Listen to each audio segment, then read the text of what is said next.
ಕಾಡಿನಂಚಿನಲ್ಲಿ ಚಿರತೆ ಸಹಿತ ಕಾಡು ಮೃಗಗಳು ಊರಿಗೆ ಬರುವುದನ್ನು ನಾವು ಕಂಡಿದ್ದೇವೆ. ಆದರೆ ಈಗ ನಾವು ನೋಡ್ತಾ ಇರೋದು ಮಂಗಳೂರು ನಗರದಲ್ಲಿ, ನಗರ ಮಧ್ಯದಲ್ಲಿ ಚಿರತೆ ಬಂದಿದೆ. ಅದು ಯಾಕೆ ಇಲ್ಲಿಗೆ ಬಂತು, ಹೇಗೆ ಬಂತು ಎಂಬ ಪ್ರಶ್ನೆ. ಇದಕ್ಕೊಂದು ಸಾಮಾಜಿಕ ಕಾರ್ಯಕರ್ತರ ವಿಶ್ಲೇಷಣೆ ಇದೆ. ಸಾಮಾಜಿಕ ಕಾರ್ಯಕರ್ತ ಜೆರಾರ್ಡ್ ತವರ್ ನಮ್ಮ ಜೊತೆಲಿದ್ದಾರೆ. ಏನು ಹೇಳ್ತಾರೆ ಕೇಳೋಣ. ಚಿರತೆಗಳು ಸಾಮಾನ್ಯವಾಗಿ ನನಗೀಗ ಏನು 80-90 ವಯಸ್ಸಾಗಿಲ್ಲ, 69 ಆಗಿ ಇವತ್ತು ನಾಳೆ 70 ಆಗ್ತದೆ. 7-8 ವಯಸ್ಸಿನಿಂದ ನನಗೆ ಮಂಗಳೂರಿನ ಚರಿತ್ರೆ ಗೊತ್ತುಂಟು ಎಲ್ಲವೂ. ಈಗ ನಾವು ಮೊದಲು ಸಣ್ಣ ಇರುವಾಗ ಶಾಲೆಗೆ ಹೋಗುವಾಗ ಪ್ರಾಣಿಗಳ ಬಗ್ಗೆ ಇದೆ.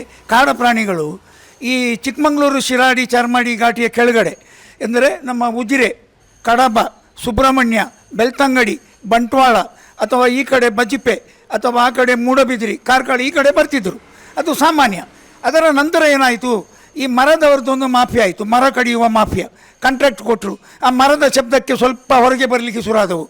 Your brand deserves more attention, more leads, more growth. From powerful digital marketing that drives results to smart software solutions that streamlines your business and high quality printing that makes your brand stand out. Tumbeja Publicity. ಅದರ ನಂತರ ಆಹಾರದ ಅಲ್ಲಿ ಬೇಕಾದ ಆಹಾರ ಈ ಪ್ರಾಣಿಗಳಿಗೆ ಸಿಗುವುದಿಲ್ಲ. ಆಗ ಆಹಾರ ಹುಡುಕಿಕೊಂಡವರಿಗೆ ಬರುವುದು. ಈಗ ಅದರ ನಂತರ ಗ್ರಾನೈಟ್ ಮಾಫಿಯಾ ಆಯಿತು. ಈ ಗ್ರಾನೈಟ್ ಅಲ್ಲಿ ಕಡಿಯುವಾಗ ಕಾಡಿನ ಮಧ್ಯದಲ್ಲಿ ಅದು ಪ್ರಾರಂಭದಲ್ಲಿ ಮೈಸೂರು ಕಡೆ ಇತ್ತು, ನಮ್ಮ ವೀರಪ್ಪನ ಕಡೆ. ಆದರೆ ಅದರ ನಂತರ ನಮ್ಮ ಕಡೆ ಕೂಡ ಆಗಿದೆ.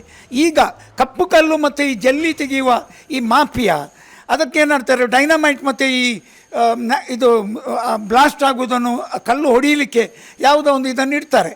ಅದು ಆಗುವಾಗ ಏನಾಗ್ತದೆ, ಅದು ಹೊಡೆಯುವಾಗ ಈ ಡೈನಮೈಟು ಆ ವೈಬ್ರೇಷನಿಗೆ ಈ ಪ್ರಾಣಿಗಳಿಗೆ ಭಯ ಬರ್ತದೆ.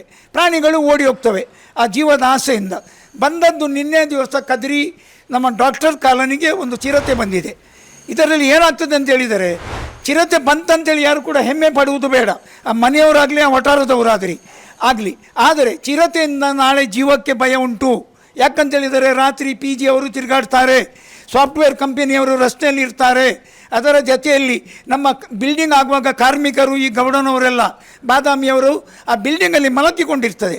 ಆ ಚಿರತೆ ಬಂದು ಒಂದು ಆ ವ್ಯಕ್ತಿಯನ್ನು ಎಳ್ಕೊಂಡು ಹೋದರೆ, ಅವನಿಗೇನಾದರೂ ನಾಳೆ ಜೀವಹಾನಿ ಆದರೆ, ಅವನ ಜೀವ ಕಳ್ಕೊಂಡ್ರೆ ಅದಕ್ಕೆ ಜವಾಬ್ದಾರಿ ಯಾರು? ನಿನ್ನೆ ನಾವು ನೋಡಿದ್ದೇವೆ, ಡಕ್ಕೆಯಲ್ಲಿ ಒಂದು ಕಂಬ ಬಿದ್ದು ಒಂದು ಮೀನುಗಾರ ಸತ್ತೋದ. ಇವತ್ತು ನಮ್ಮ ಆಡಳಿತ ಮತ್ತು ಜನಪ್ರತಿನಿಧಿಗಳು ನೋಡುವುದು ಸಿರಿವಂತರದು ಮಾತ್ರ, ಬಡವರದನ್ನು ಯಾರೂ ನೋಡುವುದಿಲ್ಲ. ನಾನು ಇವತ್ತು ಹೇಳ್ತಾ ಇದ್ದೇನೆ, ಈ ಡೈನಮೈಟ್ ಅಥವಾ ಒಳಗಡೆ ಏನಂತ ಇವರು ಗ್ರಾನೈಟ್ ಬ್ಲಾಸ್ಟ್ ಮಾಡ್ತಾರೆ. ಯಾವುದಕ್ಕೆ? ಈ ಪಾದೆಕಲ್ಲು, ಕಪ್ಪು ಕಲ್ಲು ಮತ್ತು ಜಲ್ಲಿ ಮಾಡುವಲ್ಲಿ. ಜಲ್ಲಿ ಮತ್ತೆ ಮಾಡೋದು. ಆದರೆ ದೊಡ್ಡ ಕಲ್ಲುಗಳನ್ನು ಕಾಡಿನ ಮಧ್ಯದಿಂದ ಹೊಡೆದುಕೊಂಡು ಬರ್ತಾರೆ. ಈ ಚಿರತೆ ಹೊರಗೆ ಬರಲಿಕ್ಕೆ ಕಾರಣ ಅದಾಗಿದೆ. ಇಲ್ಲದಿದ್ದರೆ ಮಂಗಳೂರು ನಗರದ ಒಳಗೆ ಚಿರತೆ ಬರಲಿಕ್ಕೂ ಸಾಧ್ಯ ಇಲ್ಲ.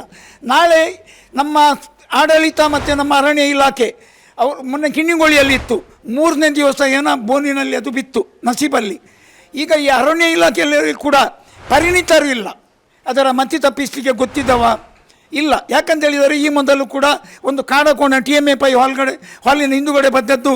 ಅದು ಲಾರಿಯಲ್ಲಿ ಬೆಲ್ಟ್ ಹಾಕಿ ಲಾರಿಯ ಮೇಲೆ ಹಾಕುವಾಗ ಬೆಲ್ಟ್ ಕಟ್ಟಾಗಿ ಆ ಕಾಡುಕೋಣ ಸತ್ತೋಗಿದೆ. ಆವತ್ತು ನಾನು ನಮ್ಮ ಬರ್ಕೆ ಪೊಲೀಸ್ ಠಾಣೆಯಲ್ಲಿ ನಾನು ಮೊಕದ್ದಮೆ ದಾಖಲು ಮಾಡಿದ್ದೇನೆ. ಈಗ ನಾನು ವಿನಂತಿ ಮಾಡುವುದು ನಮ್ಮ ಆಡಳಿತದವರ ಹತ್ರ, ದಯವಿಟ್ಟು ಜನರ ಪ್ರಾಣವನ್ನು ತಾವು ಏನು ಡೇಂಜರಲ್ಲಿ ಇಡುವುದು ಬೇಡ.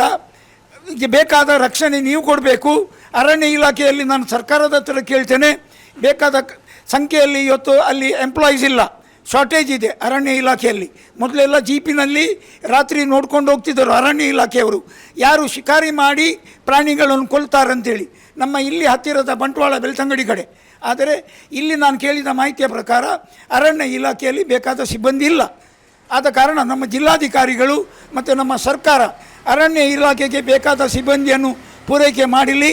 ಅದೇ ರೀತಿ ನಮ್ಮ ಸಾಮಾನ್ಯ ಜನರ ಜೀವವನ್ನು ರಕ್ಷಿಸುವಗೋಸ್ಕರ ಈ ಚಿರತೆಗಳು ನಾಡಿಗೆ ಬಾರದಂತೆ ಯಾವ ರೀತಿ ತಾವು ಪರಿಣಿತರಿಂದ ನೀವು ಮಾಹಿತಿ ಪಡ್ಕೊಳ್ತೀರಿ, ಆ ರೀತಿ ತಾವು ಮಾಡಿಕೊಳ್ಬೇಕಂದ್ರೆ ನಾನು ಇವತ್ತು ಮಾಧ್ಯಮದ ಮುಖಾಂತರ ಬೇಡಿಕೊಳ್ತೇನೆ. ಈ ಕಾರ್ಯಕ್ರಮದ ಪ್ರಾಯೋಜಕರು Gadiyar group of companies, specialized in piling and shoring, engineering consultancy, firefighting, steel structures, real estate. Office SIT Tower, Silicon Oasis, Dubai, UAE. ಸ್ನೇಹಿತರೆ, ನಿಮ್ಮ ಅದ್ಭುತ ಬೆಂಬಲದಿಂದ ಸನ್ಮಾರ್ಗ ನ್ಯೂಸ್ ಚಾನೆಲ್ ಈಗ 2 ಲಕ್ಷ ಸಬ್ಸ್ಕ್ರೈಬರ್ಗಳನ್ನು ದಾಟಿದೆ. ಇದು ನಮ್ಮ ಯಶಸ್ಸಲ್ಲ, ಇದು ನಿಮ್ಮ ಯಶಸ್ಸು. ನಮ್ಮ ಮುಂದಿನ ಗುರಿ 4 ಲಕ್ಷ. ಇದು ಕಷ್ಟವಲ್ಲ. ನೀವು ಮಾಡಬೇಕಾದದ್ದು ಸಿಂಪಲ್. ನೀವು ಸನ್ಮಾರ್ಗ ನ್ಯೂಸ್ ಚಾನೆಲ್ ವಿಡಿಯೋವನ್ನ ನಿಮ್ಮ ಸ್ನೇಹಿತರಿಗೆ, ಕುಟುಂಬದವರೊಂದಿಗೆ ಹಂಚಿಕೊಳ್ಳಿ ಮತ್ತು ಅವರಲ್ಲೂ ಸಬ್ಸ್ಕ್ರೈಬ್ ಮಾಡಲು ಹೇಳಿ. ನೀವು ಶಕ್ತಿಯನ್ನು ಕೊಡಿ, ನಾವು ನಿಖರ ಸುದ್ದಿ ಕೊಡ್ತೇವೆ. ಧನ್ಯವಾದಗಳು.